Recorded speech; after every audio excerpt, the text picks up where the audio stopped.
This is the Sunday stream opening song because the other song is copyrighted. La la la la la la la la la la la. Oh look, here comes Dog Cat Fox. Hi, Sky. Good morning, everyone, and welcome to the Sunday stream, the stream I do on Sundays, because Sunday is the day to stream on Sundays. Hope you're all doing well on this beautiful Sunday morning.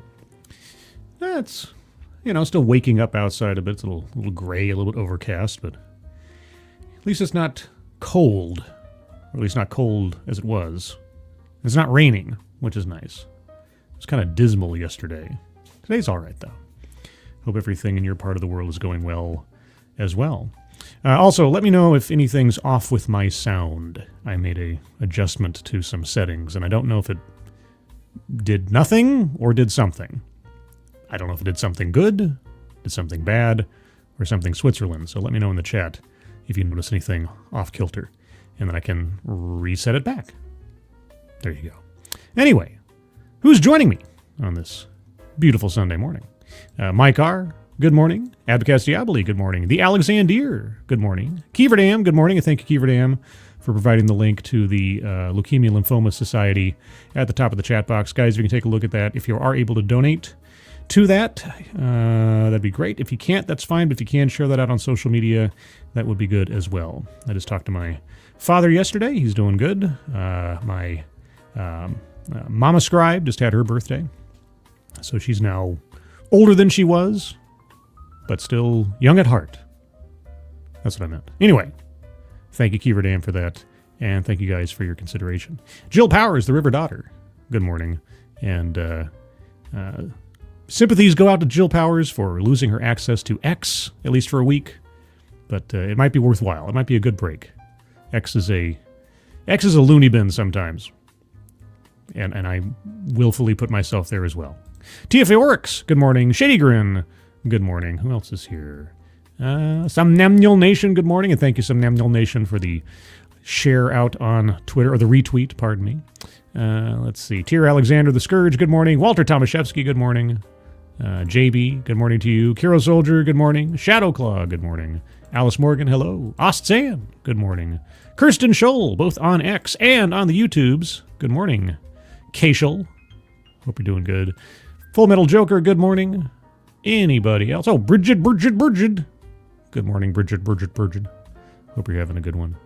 And I think that's everybody I see, but if I missed you, if you're lurking, if you're in the future, good morning. So what's the sound report from people? Anybody hear anything off? Scrolling up a little bit just to make sure. I don't see anybody saying, boy, you sound terrible. Your voice sounds richer. Oh, oh my. Well, then, I'll take that as a compliment. If you hear anything like some background noise or any static or anything like that, do just, give me a big shout out on the chat just to make sure, because I don't know about these things. This is the problem with not having a co-host. I don't have somebody else to give me some heads up on things. Also, Juliet, good morning. And, so let's get into today's stories. We've got some weird ones. Let's start off with the weird/tragic one first, because it's weird and tragic, and we can get into more fun stuff afterwards, I suppose. So, as the thumbnail indicated, something to do with a butterfly.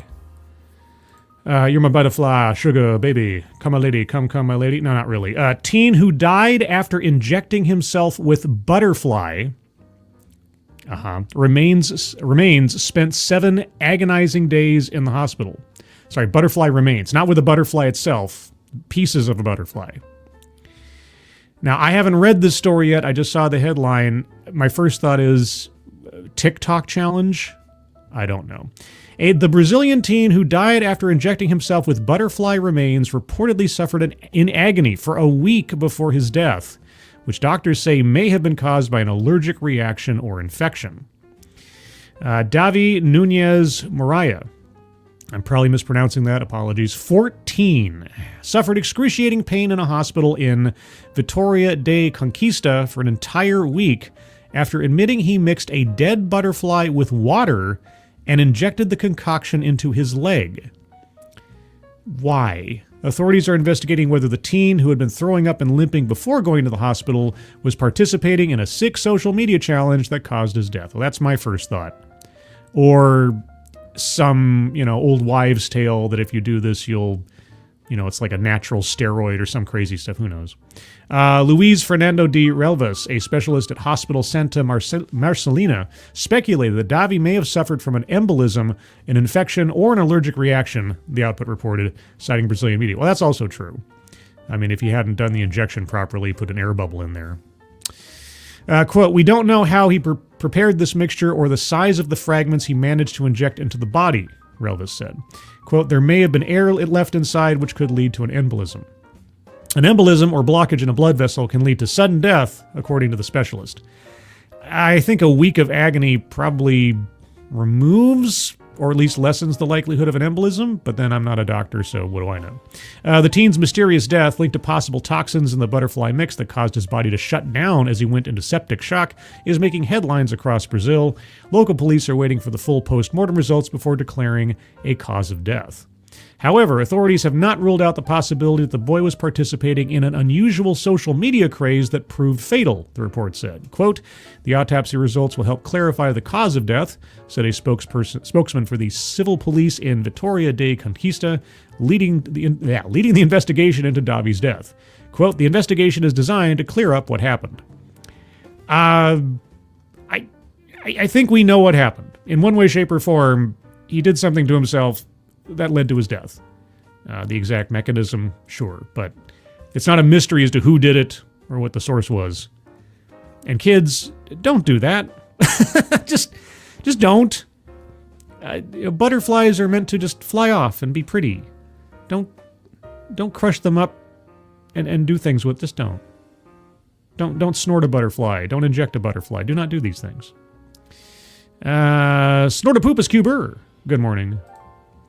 Anybody else I missed in the meantime? Zalbla! Good morning. Good morning, Zalbla. I haven't said that name in quite a while. Hope you're doing well. John Trioxin, good morning. I'm assuming social media challenge or peer pressure dare or something. Or old, recipe for strength or virility or legend about something or other. I don't know. Combination of things. Anyway, bad information. I'm pretty sure it's bad information. But there's our kind of tragic, sad story out of the way and, public service announcement. Do not inject butterflies into yourself, kids. But moving on, let's go to our next story from the thumbnail today. And that's another story about our friend, not our favorite friend at CNN, but our friend Stacey Abrams. Just a couple of weeks ago, I did a story about how Stacey Abrams, a organization linked to her, had one of the largest fines in Georgia for, was it fraud or something? Anyway, mismanagement of funds, I'll say diplomatically. Well, now, in the wake of Doge, and it is still hilarious to me that I'm saying that word unironically and not directly referring to a meme dog, on which Dog Cat Fox is tangentially based.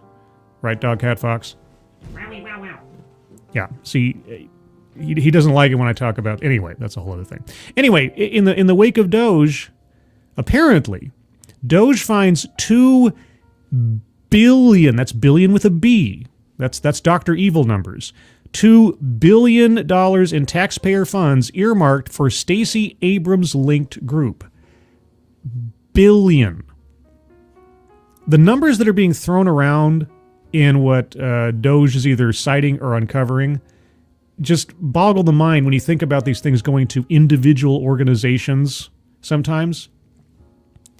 I mean, we're so inured these days by dollar amounts, I think, because of just how much spending the government does and how much money people make and how much is spent on movie budgets and things. But if you think about it for a second, $2 billion going to one organization in taxpayer money? It better be a really important organization. Let's find out. Doge discovered $2 billion in taxpayer funds set aside for a fledgling nonprofit linked to perennial Georgia Democratic candidate Stacey Abrams. Yes, the twice-failed gubernatorial candidate, Stacey Abrams. Or, if you believe her, the twice-election-stolen gubernatorial candidate, or at least once, perhaps twice. The Environmental Protection Agency under the Biden administration awarded Power Forward Communities the grant in April 2024 as part of the agency's Greenhouse Gas Reduction Fund program. Power Forward Communities received the Green Energy Grant despite the fact that it was founded months earlier in late 2023 and never managed anywhere near the grant's dollar figure. It reported just $100. Not 100,000, not 100 million.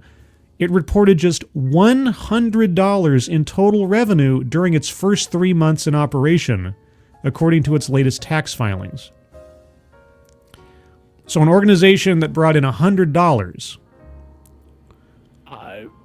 Okay, technically, I bring in more than $100 within 3 months just doing this YouTube channel. Hey, EPA, could I get $1,000? You don't have to send me $2 billion. I wouldn't turn it down. I might turn it down. But really? Powered Forward Communities grant was one of just 8 Greenhouse Reduction Fund grants. Okay, what is this organization supposed to have done or be doing to deserve any grants on greenhouse gas reduction, let alone a $2 billion grant?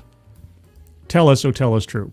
Powered Forward Communities grant was just one of 8 Greenhouse Gas Reduction Fund grants that the EPA doled out in April 2024, and that, altogether, totaled $20 billion.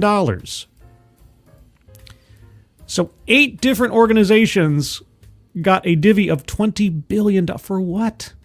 EPA Administrator Lee Zeldin announced on February 13th that his staff and Department of Government Efficiency officials discovered that the Biden administration parked that same $20 billion at an outside financial institution before leaving office, limiting the federal government's oversight of the program.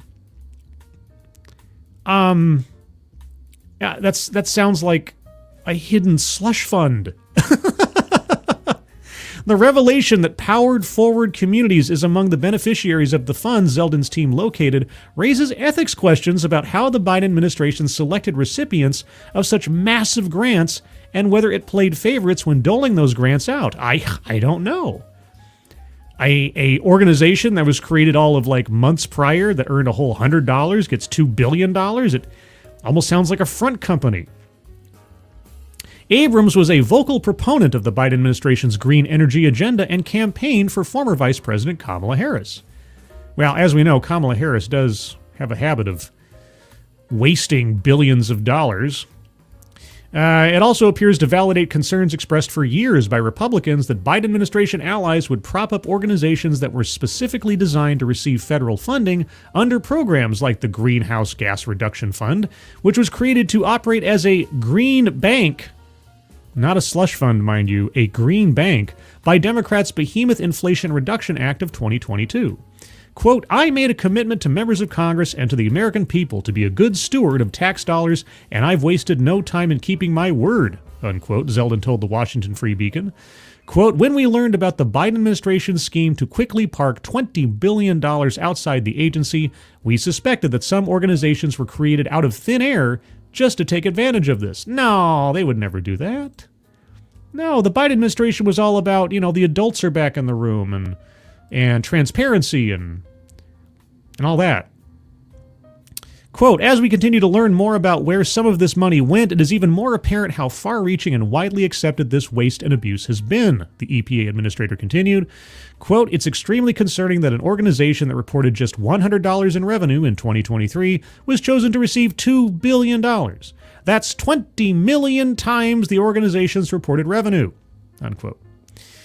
Power Forward Communities and Abrams did not respond to requests for comment. Okay, are they going to tell us what it supposedly was meant to do? Powered Forward Communities was established in October 2023 as a coalition of groups led by Rewiring America, a left-wing group that advocates for electrification policies and a transition away from fossil fuel dependence. Well, how's that whole going totally solar or totally wind for our electrical needs going? Did you hear about that solar farm out in the desert? The one that kind of inspired the Fallout New Vegas Helios 1 area? It's gone under. It's gone bankrupt because it just wasn't financially viable. Yeah. Anyway, Abrams, who serves as the Rewiring America's senior counsel, I wonder what her slice of this pie was, said at the time that she was thrilled to be part of the Powered Forward Communities Coalition. I'm sure she was. How much was she pulling in from this Rewiring America thing? Quote, "This is how we expand access to clean energy by prioritizing housing, equity, and resilience," she wrote in an ex post. So wait, this was all just one giant DEI grift? According to its website, Powered Forward Communities is the first nationwide program to finance home energy efficient upgrades at scale. Oh, okay. Well, how many homes have they upgraded? I mean, if I was handed $20 billion, and that was my entire intent, I would think that there would have to be a large swath of communities in Georgia and elsewise that have now been upgraded. I mean, $20 billion, that's like supervillain type money to get things done and have things happen. So, have they? The group states that its mission is to assist homeowners, developers, and renters with home upgrades, replacing gas-powered appliances. Yes, remember, gas-powered stoves are evil, everyone. Like a traditional stovetop with electric appliances like an induction stovetop. Where does most of our electric energy come from at this point? I mean, some of it is hydroelectric. A lot of it is coal-fired. Are they really helping with greenhouse gases? I don't know. In its only press release to date, okay, what was the date on that press release? Pardon me while I look up a hyperlink very quickly here. The press release is dated August 16th, 2024. So since August 16th, 2024, they've said nothing. And the only thing that they said was, we received $2 billion. Okay. In its only press release to date, the Powered Forward community said that, in addition to induction stoves, it would use the $2 billion received from the EPA to help install heat pumps, heat pump water heaters, solar panels, home battery systems, EV chargers, and weatherization upgrades. Quote, "For an organization that has had no experience in this, that was literally just established, and had $100 in the bank to receive a $2 billion grant, it doesn't just fly in the face of common sense, it's out-and-out fraud," unquote. Daniel Turner, the executive director of energy advocacy group Power the Future, alleged in an interview with the Free Beacon. Boy, this goes on for a little bit more. Anyway, sounds a little shady. Just a little bit. $2 billion. I hope they can claw that back. I hope they can claw that back and say, well, you've had since August to, upgrade $2 billion worth of homes. And, of course, all that money is going to go straight into that effort, right? Well, not only that, but the other $18 billion that were apparently shuffled off. Boy, oh boy. And, guys, we're only 3 days past a month since Trump was inaugurated. Yeah. And the thing is, none of this stuff, I've heard the cries from the other side, all of this information was public. This wasn't kept secret or anything. Yeah, but it wasn't really advertised, was it? Not to the point where the American people had any knowledge that all this stuff was going off to these shady organizations.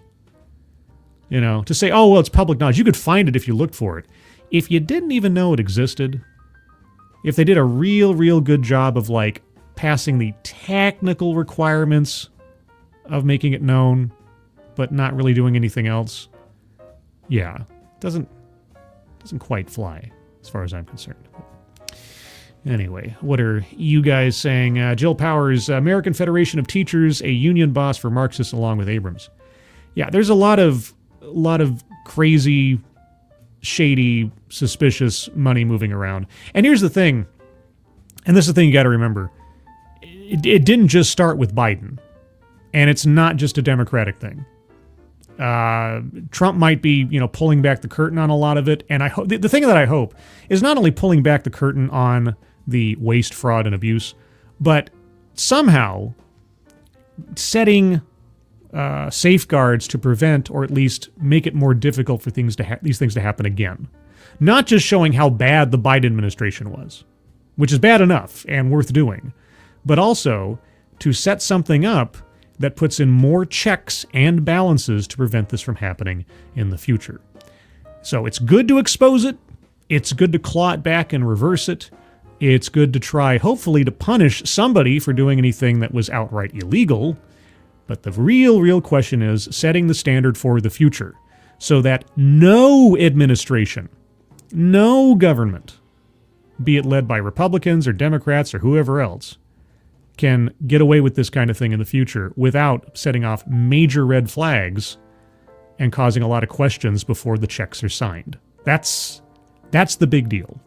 So there's still 3 some odd years left of the Trump administration. That's the part I'm waiting for. I'm waiting for the legislation that starts stamping down on these loopholes and this avenues for abuse. So let's hope for that one too. But in the meantime, seeing who's getting what and how much is both humbling, sobering, and entertaining. Let's see. Brian Morissette. The plans we locked in a filing cabinet in the basement without lights and stairs to use it. Yeah, exactly. It's like, yeah, we printed out. We made it public. We put it, in page 172, column 5 of this bill that nobody but a couple of guys in Congress saw. So it's always been public information. You could find it on our website.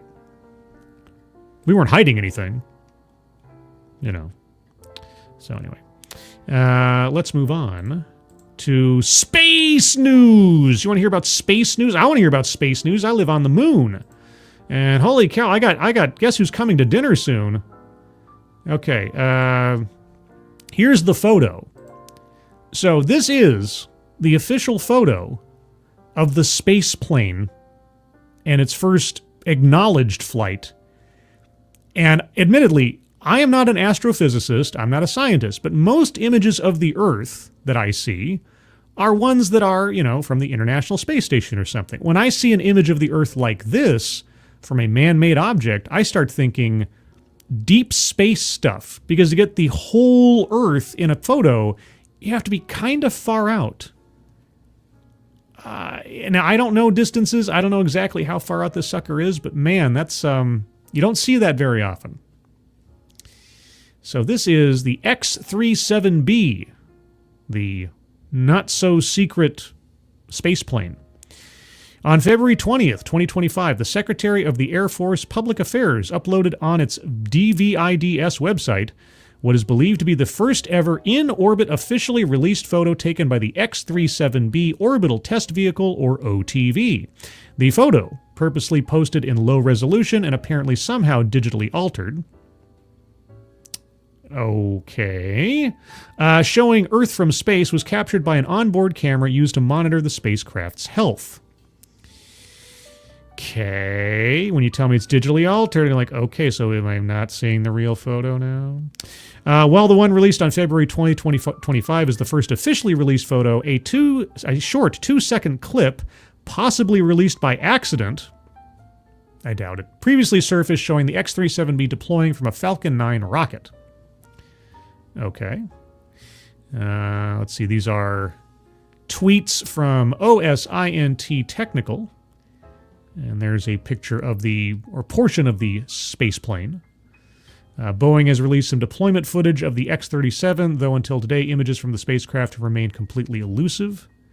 This is from February 20th, and then we get this little video. Sneaky, but I got it. During the SpaceX USS F-52 launch broadcast, they showed a 2-second clip of X-37B OTV-6 with the service module during deployment on orbit. Can I play this in window and have it show up on here? No, it goes straight to X. Okay, so apologies for that. A link to this story is in the description below if you want to go look at that yourself. Few details have been released along with the latest photo, whose caption reads, quote, an X-37B onboard camera used to ensure the health and safety of the vehicle captures an image of Earth while conducting experiments in a highly elliptical orbit, it must be, in 2024. So this photo was taken presumably months ago. As part of the X-37B's 7th mission, the vehicle executed a series of first-of-its-kind maneuvers called aerobraking to safely change its orbit using minimal fuel, unquote. Space Force. I'm happy I can say that, and it's not like a joke. Like there actually is a Space Force. Space Force confirmed that as part of OTV-7, the X-37B had performed a series of aerobraking maneuvers, a controlled way of using atmospheric drag to change orbit without burning excessive fuel. This move is a big first for the Space Force. Secretary of the Air Force, Frank Kendall, described it as, quote, a novel and efficient series of maneuvers, unquote, demonstrating the service's commitment to innovation in space operations. When do we get a Secretary of Space Force?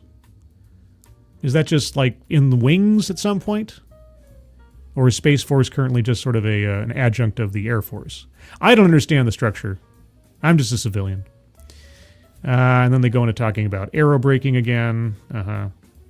The X-37B orbital test vehicle is the U.S. Space Force's secretive, unmanned spaceplane designed to test new technologies and push the boundaries of reusable spacecraft.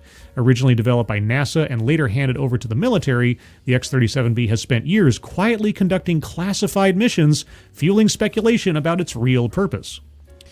I think we can imagine some real purposes, mostly probably espionage. Yeah. At its core, the X-37B is about two things, quote, advancing reusable spacecraft tech and conducting experiments that can be brought back to Earth for analysis. The spaceplane is launched vertically on a rocket, spends months or years in orbit, which means it could still be up there right now. Ooh. And then lands like a conventional aircraft. Over the years, it has tested everything from advanced thermal protection systems to autonomous flight controls and even potential new propulsion methods. I'm hoping for the twin ion engines, so we start getting some TIE fighters around here. The program dates back to 1999 when the Air Force began working with NASA on what was then just the X-37. In 2004, the project was transferred to DARPA, which completed flight tests with a smaller scaled-down version called the X-40A. So they actually started regressing in numbers, okay? NASA's original vision for an X-37 orbital vehicle never materialized, but its design served as the foundation for what would eventually become the Air Force's X-37B. All right, so I saw somewhere that someone was talking about like, oh, this is Trump's attempt to take over space or something. And I thought, I seriously doubt that this project started in 2016. And this article proves it. Let's see. Adding to the intrigue, SpaceX. Oh, sorry, SpaceX. Where's the SpaceX part? I jumped ahead. Is that the first mention of SpaceX? It seems to be. Of course, the Falcon 9, I think, is a SpaceX launch vehicle. Okay. Well, anyway, the current mission, OTV-7, is the fourth flight for the second X-37B, and it launched on December 28th, 2023. So it's still up there. Okay. Aboard a Falcon Heavy, a first for the program. Unlike previous launches of the Atlas V and Falcon 9, the heavier lift Falcon Heavy allows for the X-37B to reach much higher orbits. Demonstrably so from that photograph. While the official mission involves radiation experiments and space domain awareness tests. Space domain. The highly elliptical orbit and secretive nature of the program continue to fuel speculation. Adding to the intrigue, SpaceX did not provide any footage of the second stage after launch, keeping key details under wraps. The Space Force had admitted that OTV-7 is exploring new orbital regimes, with hints that the spaceplane might even be testing operations beyond geostationary orbit, or 22,236 miles above Earth, a significant departure from previous flights. It's headed to Mars. We might land our first super-duper drone on Mars or something? I don't know. That's cray-cray. Cray-cray. Also, what else is cray-cray? It's Satsu 2 cents. Hey, Satsu. How you doing? You know, it's been a while. Hope you're doing well. By the way, do you guys know about my friend Satsu? Well, he's a great guy. Was I gonna do something there? I don't know. This is my friend Satsu, aka Chef Tyrone, founder, owner, and CEO of Oishi Fried Chicken LLC, featuring a new line of signature spice mixes. Chef Tyrone's homemade blends are the perfect gateway to delicious fried chicken or any other protein you might prefer. These recipes were painstakingly tested in Tyrone's home kitchen to bring you all the fantastic flavors you and your family can enjoy. The current flavor lineup includes original, spicy, lemon garlic herb, barbecue rub, and taco seasoning. You can buy individual packs of your favorite flavors or save some money with a variety bundle all through the online store. And Oishi Fried Chicken ships nationwide. Go to www.oishifc.com and order today.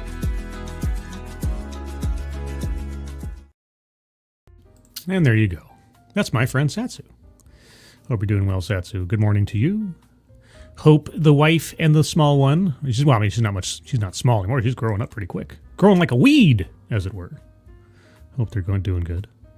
Let's see. So let's go into our next story. So, when I saw this story, and it is very controversial, it's become more controversial over the last several hours, a little memory came to mind. Let's see. Does anybody remember, something like this? What would you say you do here?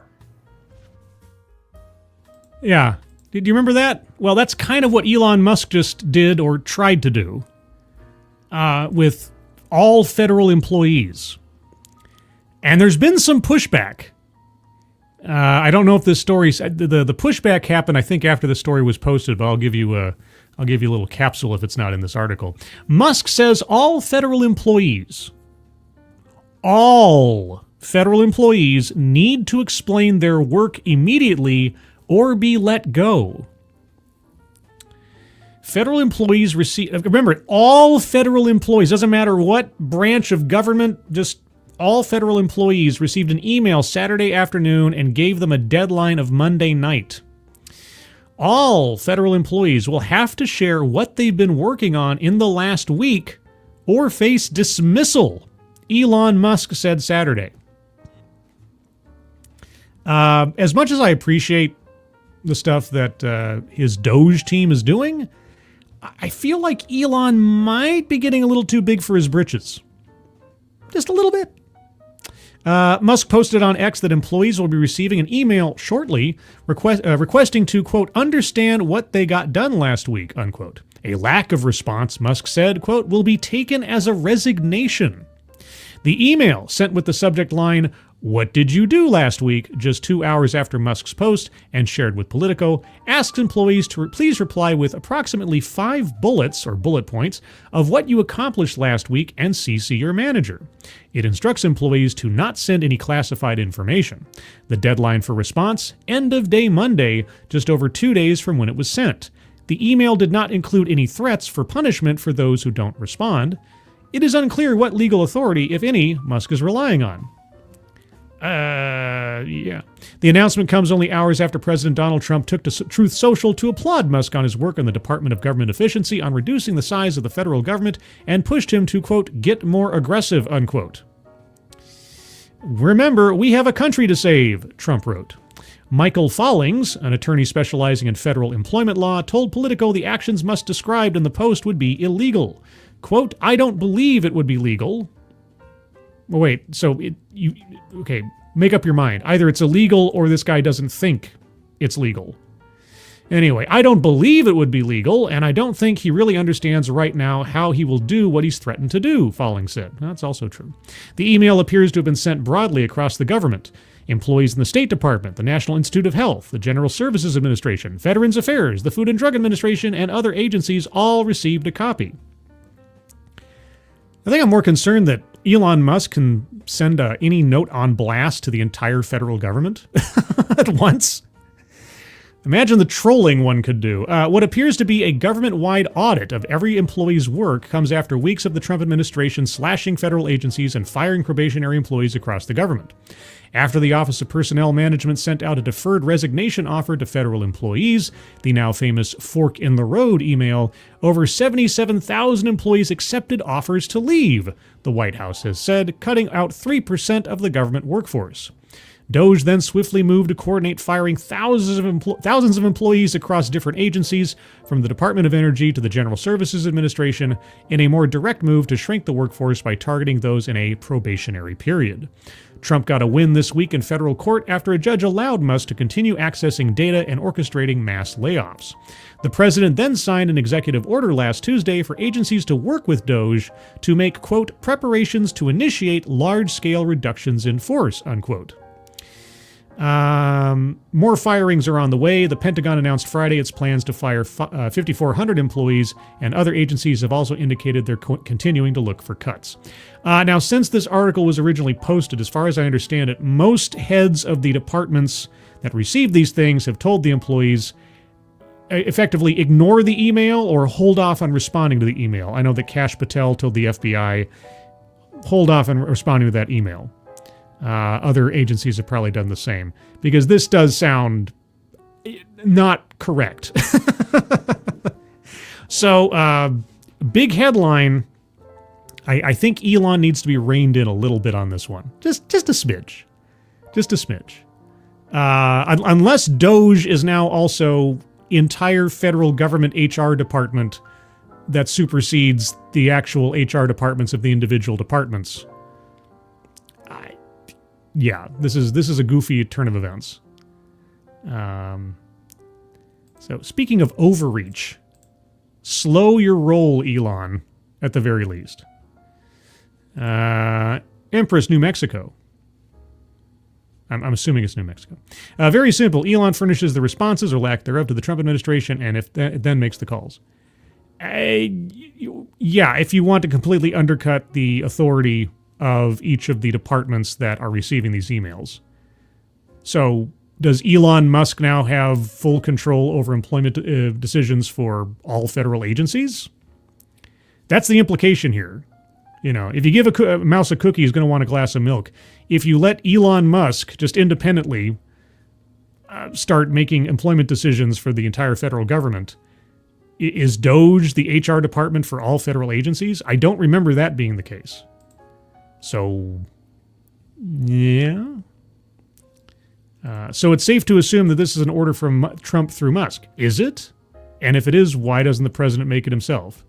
And why wasn't it included in the email saying that the president has authorized me to XYZ PDQ? A lot of gray areas here.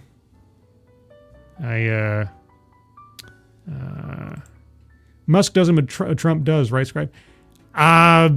The chain of command and employment decisions in the federal government, I don't know where the president's authority goes in all employment decisions. I know there's certain department heads and things that he has the prerogative to appoint and or have approved by Congress and so on.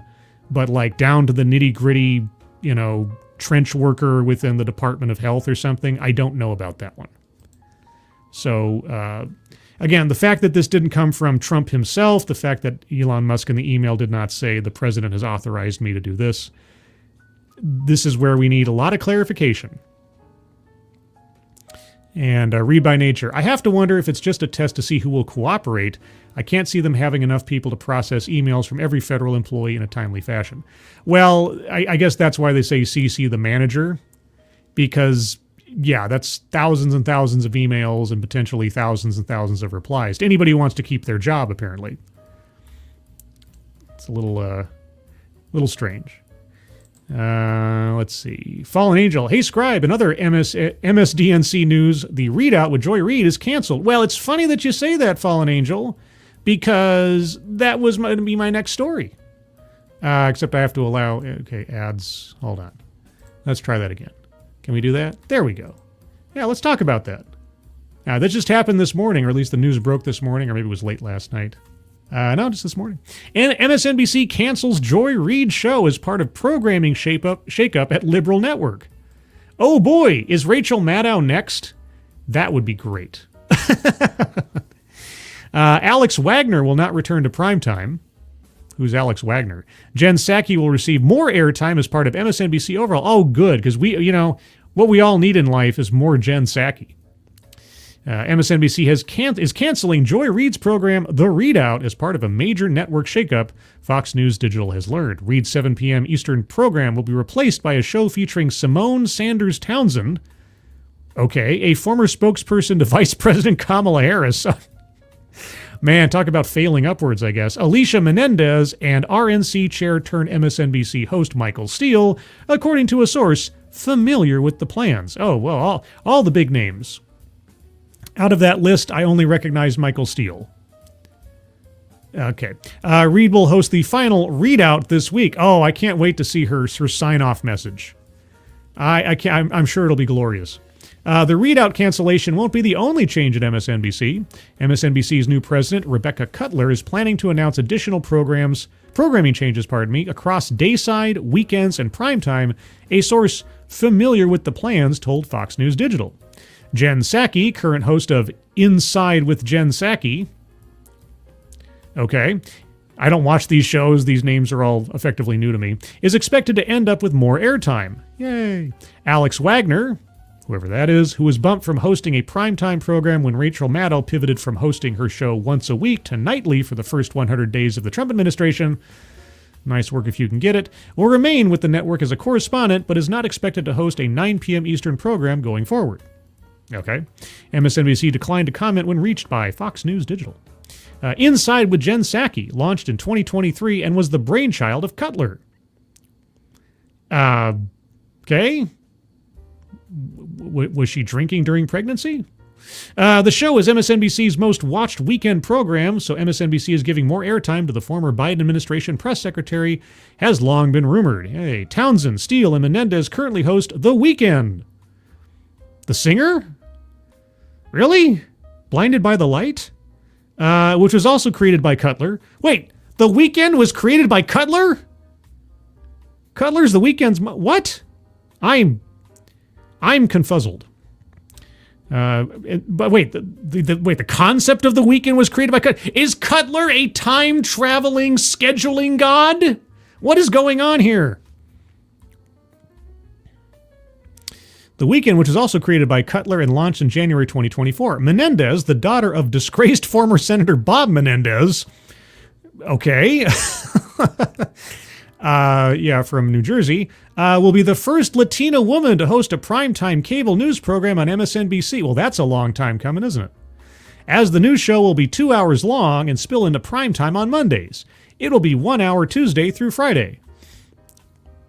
Well, I guess that's the most important part about her makeup, aside from the fact that she's the daughter of a criminal. But sure, okay. MSNBC is in talks to add politicals Eugene Daniels and New York University law professor Melissa Murray to potentially join the network. Fox News Digital has learned. Oh, I mean, and those are big names. Big names. More changes will come, as MSNBC is currently seeking a head of talent. I think that's been going on for 20 years or so. Head of news gathering. Yeah, like finding that $400 million contract to Tesla. That was totally something Trump did, except it was something Biden did. And yeah, maybe they want to find somebody who actually knows what they're doing over there. A Washington bureau chief and a head of content strategy, because apparently they don't have one currently. MSNBC also plans to add a Washington bureau, and beef up domestic and international correspondents ahead of parent company Comcast's plans to spin off several NBC Universal cable networks, including MSNBC. The move will separate NBC News from the cable network that it has long shared resources with. Yeah, it sounds like they're scrambling to do as much as they can on the company dime as quickly as they can before they have to do it on their own. That's what it feels like. The Readout has recently struggled to attract viewers, averaging only 973,000 total viewers during February 2025 compared to 1.3 million during the same month in 2024, marking a 28% decline. 973,000 total viewers during the month of February. And the month's not even done yet. But 1.3 million views during the full month in 2024. There are YouTube channels that beat that inside of 24 hours. Good. I mean, no, seriously, there are news YouTube channels that beat those numbers in less than a day for a single video. Oh, good gravy. Reid has become infamous for the anti-Trump rhetoric and controversial moments. Following the presidential election in November, Reid declared black women lost interest in, quote, saving America as they grappled with the betrayal of white female voters who had a stronger than expected turnout in support of President Trump. Well, you know, casual racism and misogyny is perfectly fine in MSNBC, I suppose, as long as it's directed towards the correct demographics, I suppose. Last month, Reid compared the efforts of the Trump administration to deport illegal immigrants and his policies in general to that thing that happened in Europe in the 30s and 40s, which I don't know what YouTube does if I say those words out loud. So you know what I'm talking about. Yes, enforcing immigration law that's been on the books for decades, and taking people who are demonstrably criminals out of our country is the same as mass eradication of peoples on the basis of their religion and or orientation. Obviously so. Obviously so. One of the most shocking events in recent media history came in 2018. That's recent media history? Okay. When Reid famously claimed that homophobic comments on her old blog, The Reid Report, were not written by her in a story that stunned the TV news industry. She blamed hackers and claimed to enlist the FBI to investigate her implausible claim, but she became emotional on air when her story fell apart. Sounds a bit like Anthony Weiner. No, my Instagram was hacked, guys. My Snapchat was hacked. It wasn't me. It was that one-armed other, homophobe. The MSNBC host then admitted it was unlikely she was hacked, but claimed that she didn't recall making the offensive remarks, for which she apologized anyway.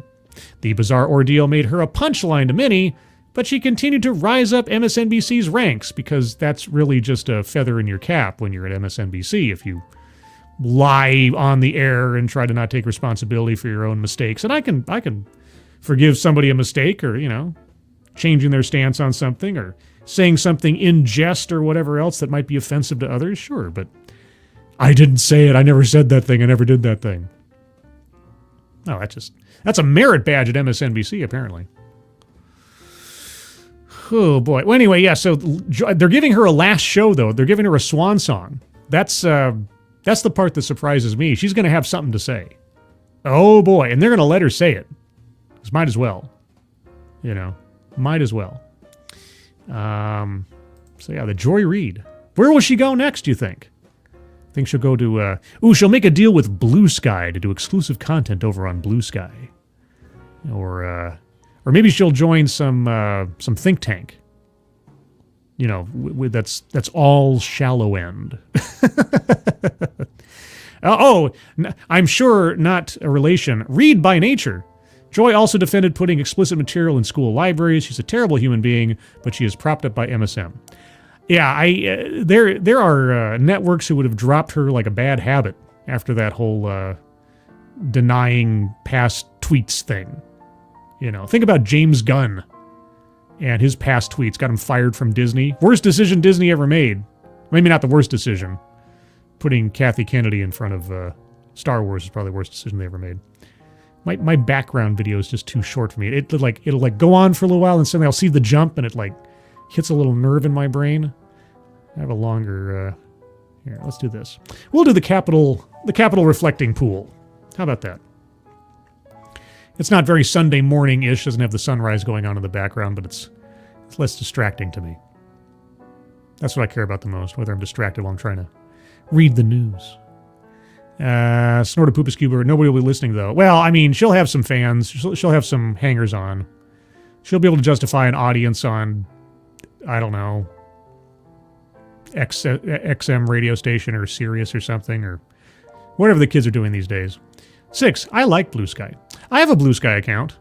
I rarely ever use it, but I mean, whenever a new social media app or whatever shows up, whether it was Blue Sky or Truth Social or a bunch of other things, I always make sure to at least lock in my handle on the off chance that it becomes something worth pursuing in the future so that I don't have to scramble to get name recognition or something in there, and I can just carry things over. So I have a Blue Sky account. Yeah. The font is appealing. Ooh, well, 6.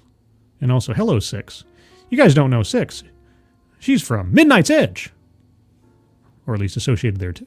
Yeah, I'm big on fonts.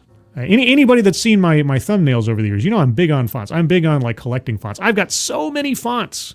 I try to match fonts to certain things to go along with certain themes or to do joke movie posters and things like that. Yeah. Make her your co-host, Scribe. With Joy Reid? Oh, man, that'd be great. Scribe and Joy. Or I guess she'd want Joy and Scribe. Or Joy Light and Scribe Reid. I don't know. The Scribe and Reid show. The Light and Reid show. Light and Reid. It could work. I should text her or email her. No. Does she have I doubt she has a Blue Sky account though, right? Probably does. I'll tell you what. I'll send her a message on Blue Sky. I'll say, "Hey Joy, I hear you're looking for work. I could do with a co-host occasionally. You know, one day a week. Sunday stream. How about Sunday morning? Joys of the Scribe. Oh, there you go. Joys of the Scribe. The joy of Scribe. Well, see that sort of implies that I have ownership. That's probably not a good look. That's probably not a good look. You know what's also not a good look? A story that was provided to me over on the Discord server from Angelverse. Yes, I suppose we're going there. This is me reading a headline. You know what? For the sake of not having this clipped to be misunderstood, I'm going to say it like this.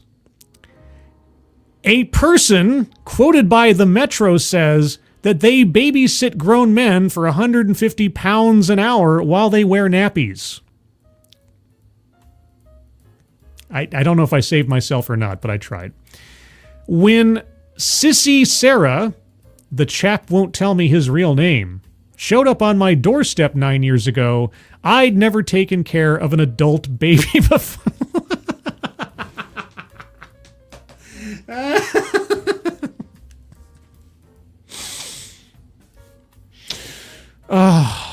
Especially not a 6'3", bald, beardy, slightly on the chunky side, baby. Just typing those words makes my back ache, recalling how often I've yanked her from baths and held her hand to drag her sweaty, solid body up this. Okay, I can't do this. I thought I could. I can't. I just can't. Not only does it make me feel yicky just reading it, this is a family show. I blame Angelverse for ambushing me with this. I didn't know it was going to be a testimonial. I didn't know it was going to be a tell-all. I thought it was going to be like a quick little summary or something. Oh, no. The answer is no. I apologize. I know you guys are all excited to hear more about the adult babysitter. All right. Well, instead of that, how about we wrap up a little bit with some California wildfire news. Now, you may have heard, possible, that Karen Bass fired, was it Kristen Crowley, the fire chief of L.A., yesterday or the day before, for some spurious reasons, not in the sense that they were necessarily illegitimate, just because the reasons that she gave weren't something that just happened, or reasons that had happened earlier. But anyway, other things have occurred in the meantime. Is this popping up? Okay. L.A. Mayor Karen Bass's disgraceful excuse. Oh, by the way, I forgot to mention, this story comes to me from Ostsan on the Discord server. L.A. Mayor Karen Bass's disgraceful excuse for going to Ghana while her city burned in worst wildfires ever. Oh, what was the excuse? Why is this all grayed out? I don't know. L.A. Mayor Karen Bass has offered an astonishing excuse for her infamous trip to Ghana as her city erupted in wildfires, saying she went because, quote, no one told her not to. Okay, that is the punchline to a Dave Chappelle joke from the mid-2000s. Or actually, no, the mid-90s. What am I talking about? There's that Dave Chappelle skit where he's talking about being in the car with his friend, and it was all about race and interacting with law enforcement. His friend who's white, and the cops pull him over for speeding, and the guy looks at the cop and says, "I didn't know I couldn't do that." And the cop's like, "Okay, well, just for next time." And Dave Chappelle's just like, "And I was in shock. It was like magic. I didn't know I couldn't do that." No one told her not to. Bass explained that the Biden administration asked her to go to the African country to represent the then president. The Biden administration asked her to go to the African country? Oh, that's the first I heard of that one. Bizarrely, the Democrat lawmaker also revealed that she is now opening an investigation into why no one stopped her.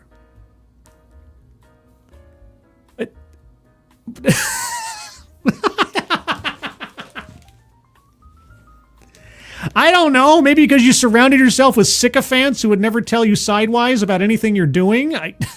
Jeez. It was going to be a very short trip, over a weekend and 2 business days, she said on Fox 11.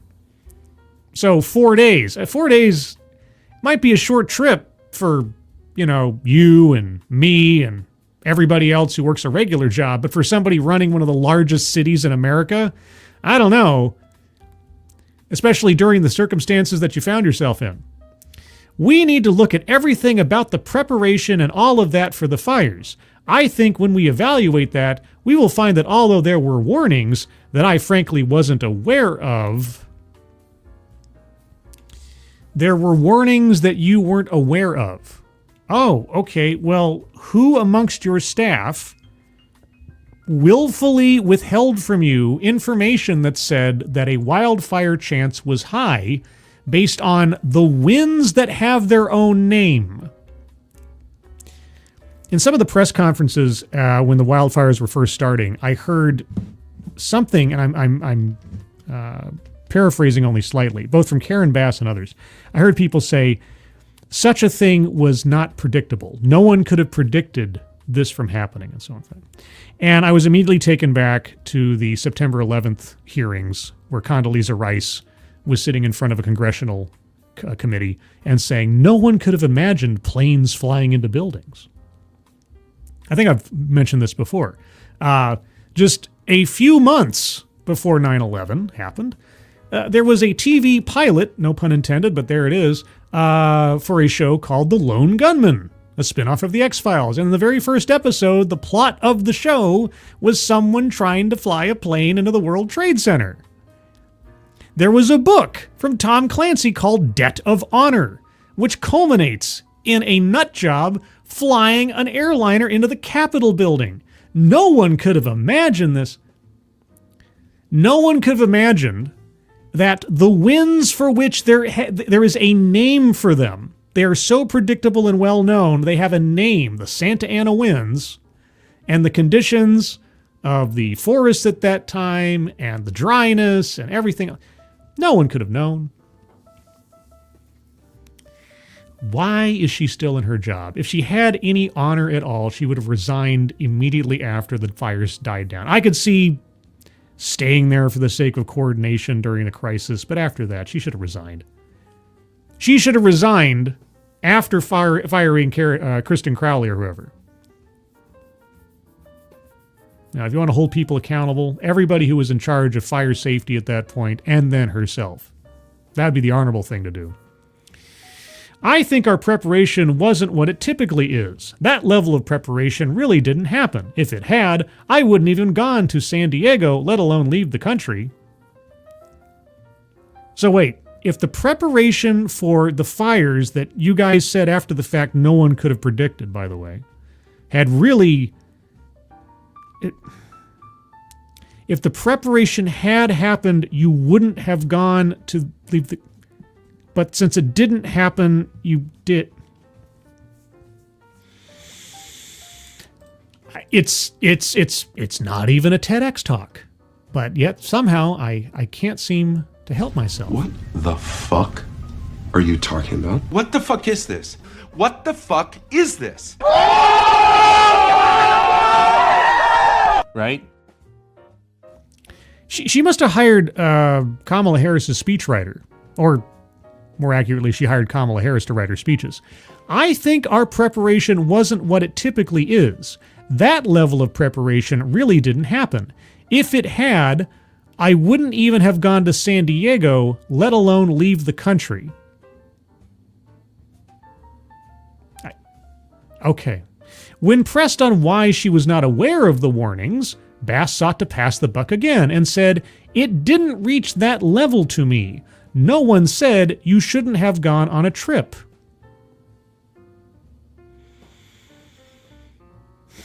You made the decision. Okay, let me ask you this, Karen Bass. Who around you either has the authority or would feel as though they have the leverage to tell you what and what not to do? Her interview comes as it has been revealed that LA County Supervisor Lindsay Horvath sent a scorching text to Mayor Karen Bass during the wildfire crisis, accusing her of leaving her out of a press briefing. Horvath, 42, sent the text to her fellow Democrat on January 21st, expressing anger that the mayor did not include her in a press briefing, as reported by the Los Angeles Times. Scrolling. Quote, "You asked us to lay off the daily pressers. We did. We asked you to join us for this announcement tomorrow. No response. Now we hear you're doing one without us today when we are in a lead role in your department's request," Horvath wrote. "Doesn't feel very locked arms to me," she added, referencing Bass's go-to phrase about working closely with other city officials. Bass, 71, responded to the text 5 hours later, claiming she did now know which announcement Horvath was talking about and asking for a sit-down talk that day. Former West Hollywood Mayor Horvath, one of 5 LA County supervisors, has seen her relationship with Bass strain after the apocalyptic fires, according to the LA Times. I think your relationship was just strained before, you just didn't know it. Because that's how much respect she had for you. Thank you, Shards of Words. My partner thinks you sound a bit like Tom Servo. Okay, well, that's a new one. So let's go down the litany here. We have Jordan Peterson-ish. We have Kermit the Frog here. What was the other one? There was another one. I haven't heard Tom Servo before. Does Tom Servo have a catchphrase? Now, I have watched so much MST3K over the years. There's so many catchphrases. You know, like, Sandstorm. Does Tom Servo have a catchphrase I could try to emulate? I'm trying to think of like how I would do Tom Servo's voice. But okay. You've thrown me for a loop, Shards of Words. Tell your partner they're a nerd. A total MST3K nerd. Sorry, I'll try not to steer you way off course, but MST3... Yes, I know. Yes, MST3K. And really, the Joel years were the best years. I know Mike had his moments, but it just wasn't the same after they got rid of Joel. And the Netflix reboot. Ugh. I mean, if anybody out there liked that one, good for you. It just completely... No. Joel years, and maybe the first couple seasons of Mike years. I don't know. It was sort of like changing Doctor Who's. I really did. For his original run, I really did like Tennant. And then Matt Smith came in, and Matt Smith kind of felt like the Mike Nelson of the Doctor Who universe for me, and I was kind of like, eh. I know Matt Smith has a lot of fans, and I've come to appreciate Matt Smith's acting a lot more in the years since. Not necessarily for Morbius, but I'll just say Morbius. But yeah. Anyway, I could go on about MST3K for a while. Heaping handfuls of butter. Well, who's this? What? Lindsay. That's former Mayor Lindsay Whoa! She's a looker. Okay. Let's see. Former West Hollywood Mayor. Oh, she's a West Hollywood. Okay, that makes sense then. When asked about the text exchange, Bass told the LA Times, Supervisor Horvath has been a tremendous partner. She and I continue to work together to make sure the Palisades can rebuild as quickly and safely as possible. There's going to be miscommunication along the way, and at the end of the day, the supervisor and I are united in getting people we serve back home and back on their feet. Horvath, on her part, said, dealing with a crisis of this scale is complex and frustrations are inevitable. Weren't we talking about the mayor trying to sidestep her entire reasoning for being absent during the crisis? Anyway. So yeah, Karen Bass should resign. There's no excuses for this. If she wanted to do a clean sweep of everybody who was responsible for planning for this thing and getting them out of there because they didn't do their part, whatever involvement she had or had not in the process, okay. But at the very end of it, the last move to be made should be her resigning. It's ridiculous. The buck stops where? Yeah, nowhere. Apparently so. Vath or Bath? Well, hey, this is a family show. Come on, stop it. Nightcore Greg. Hello, Mr. Scribe in chat. Well, I'm not Mr. Scribe. My father is still alive. I'm just Scribe. It wasn't that the old tradition, like you don't call yourself Mr. until you're the male of the bloodline that's left or something? I don't know. I hope everyone is having a great Sunday. Me too. Hashtag me too. But anyway, everybody, those are the stories that I have right now. I may have more stories tomorrow. Well, let's see. We'll see about timing. I am intending, can't promise, but I'm intending to have another episode of DEI Death Watch tomorrow. Yesterday, I had quite the adventure in DEI debates on X. I know, it's a waste of time most of the time, but all the same, I did. And let me give you an example, just a small example, because I got caught up in some stuff and I spent way too much time on it. So let me load up these images real quick, just to give you a taste of the kind of stuff that I was up to yesterday. There's that image. There's two images I need. There it is. Okay. So I had this part. This is part of an exchange over the course of 2 minutes with the same person. Just to clarify, I have blanked out this person's information. I'm not trying to put them on blast as an individual. This is just for example purposes. I was in a thread discussing DEI. And this person said, please just stop and actually learn about DEI because you're wrong. And I said, I have been carefully listening to DEI advocates and executives themselves for over 8 years now. It is not a matter of opinion that DEI is discriminatory, regressive, and, again, depending on its implementation, outright illegal. And then I posted the playlist of my various videos on DEI. Not an extensive, exhaustive list, I should say, but at least, a lot of my early videos. This person responded, you really don't understand what DEI is at all, and it shows yet you keep regurgitating the same thing over and over. Well, yeah, when you have facts and evidence and the truth of the matter, it's really hard to deviate all that much. So yes, I guess I do regurgitate the same thing over and over. It's for qualified individuals, so how is that discriminatory? YouTube is not a verifiable source. I'm wondering if this person thought I was posting a YouTube video as evidence instead of. I will say I should have clarified that this was a playlist of my videos on the subject, and not some documentary I was citing from somewhere else. So, but that might have been my bad. I can't tell, but I think that might have been the issue. Anyway, that last post there by this person was at 8:36 a.m. 2 minutes later. Of course, a white guy is arguing against DEI. How on brand? And I said, thank you for proving my point about DEI advocates. This person went on, you're a white guy, are you not? You're who I'm talking about, dude. Why do you think we have had to implement DEI in the first place? I followed up with, what would my being white tell you about me? The person never responded. So we went from DEI is about qualified individuals, how is that discriminatory, to we created DEI specifically to apparently solve for white guys. Yeah. Anyway, that was just a tiny, and I mean tiny. I got into it with a couple of people for long swaths of exchanges where they're like, there's no evidence that DEI is discriminatory. And I'm like, here's a video from the CIO of HP that's saying exactly they use racial demographics to decide how to hire people. That's not how I interpret it. Okay, here's the AITA's 25 by 2025 initiative, where they're aiming to have 25% of their workforce and leadership teams female by 2025. That's just a goal. That's not about the means. Okay, here's a video from Facebook themselves where they cite having problems and making progress, and the metrics they use to measure their progress are racial demographics of their workforce.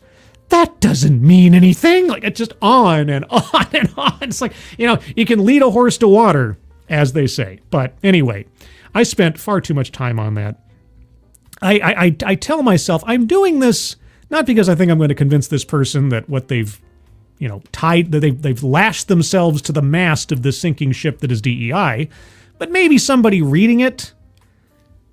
I don't know. Does anybody read Twitter threads that go that far down the rabbit hole? I'm sure there are. I don't usually do so. Maybe there is.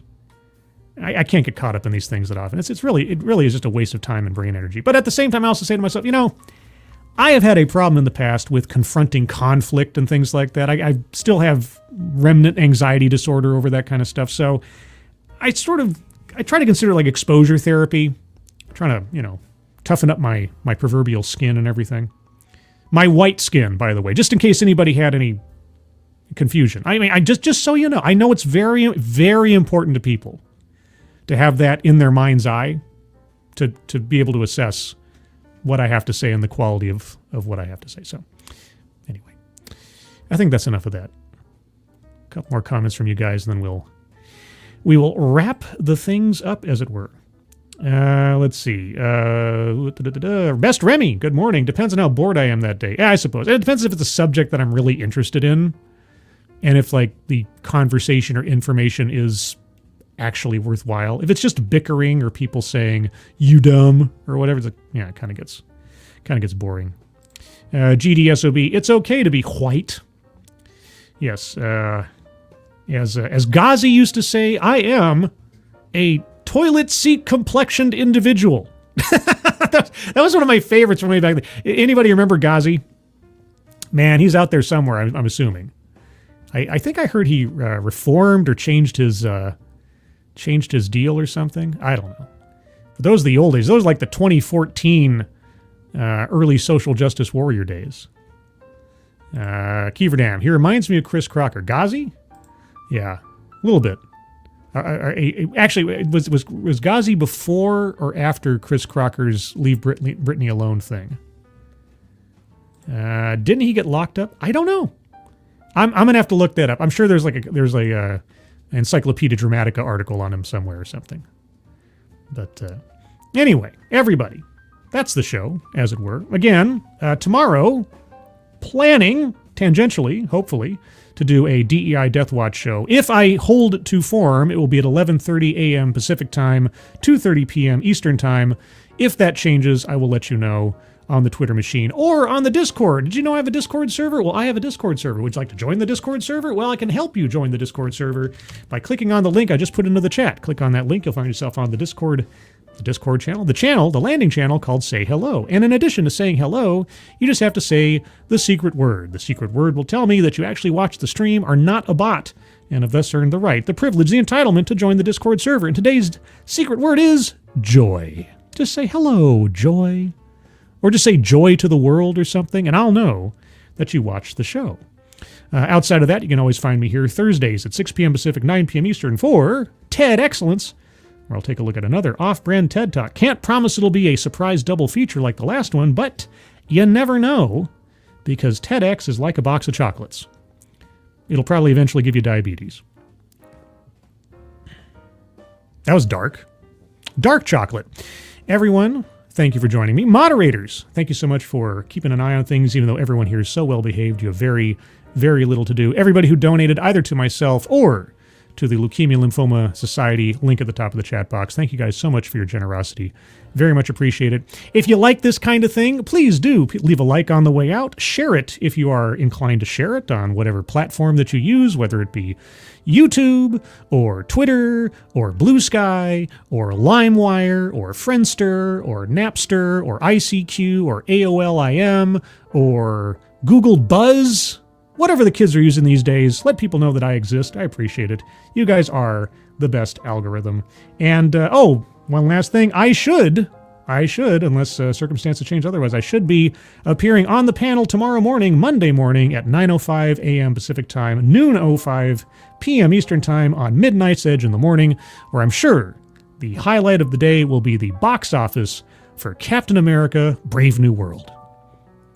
Such as it is. And its precipitous drop in just the few days that it's been out. But that'll all be tomorrow. Everyone, hope you have a good rest of your Sunday. Hope you have a good rest of the weekend. I hope you're all safe and well. If you're not well, please get well soon. And I'll see you on the next one. Take care. Bye-bye.